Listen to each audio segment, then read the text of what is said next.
At the beginning of every sprint, the whole team participates in a sprint planning meeting. The start of this meeting is the official start of the sprint. The goal of the planning meeting is to select a set of product backlog items that will be delivered during the sprint. The meeting is often described as having two distinct parts. The first part of the meeting is focused on what will be built during the sprint. The second part focuses on how the team will achieve it. In practice, the two parts often blend together, as it's challenging for a team to know what they're going to develop without having discussed how they'll do it. In the first part of the meeting, the product owner usually presents a loosely defined goal for the sprint, such as, I want us to focus on the such and such features and really making these perfect.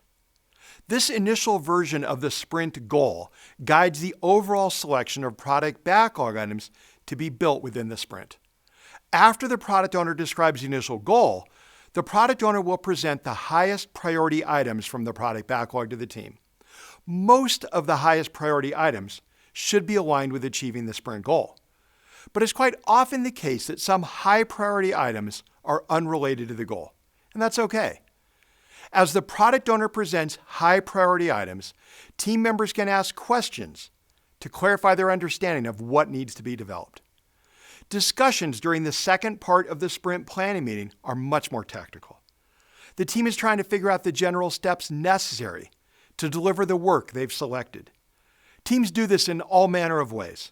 Some teams break the work of all product backlog items into rough task lists and estimate those to confirm they've selected the right amount of work. Other teams do this, but only on the first few product backlog items to be worked on during the sprint. Other teams don't formally identify tasks, but merely intuit whether the planned work is too much or too little. The key during this period is to remember that things can and will change during the sprint. Team members should not be expected to create a perfect sprint plan. Instead, they should do just enough to confirm they've selected the right set of product backlog items, not too many and not too few, and to have a rough idea of how they'll get done with what they say they will. The official time box for a 4-week sprint is 8 hours, and it's progressively shorter for teams doing shorter sprints, down to 2 hours for a team working in 1-week sprints. From what I've seen, an experienced Scrum team can conduct its sprint planning meeting in about half the time of the official allotment. For example, a team running a 2-week sprint is allowed to take up to 4 hours for sprint planning. I coach such teams to target being done in 90 minutes to 2 hours. After both the what and the how portions of the meeting are complete, the team and product owner should revisit the product owner's initial sprint goal. They may choose to reword it, perhaps making it smaller or larger, based on the results of the sprint planning meeting.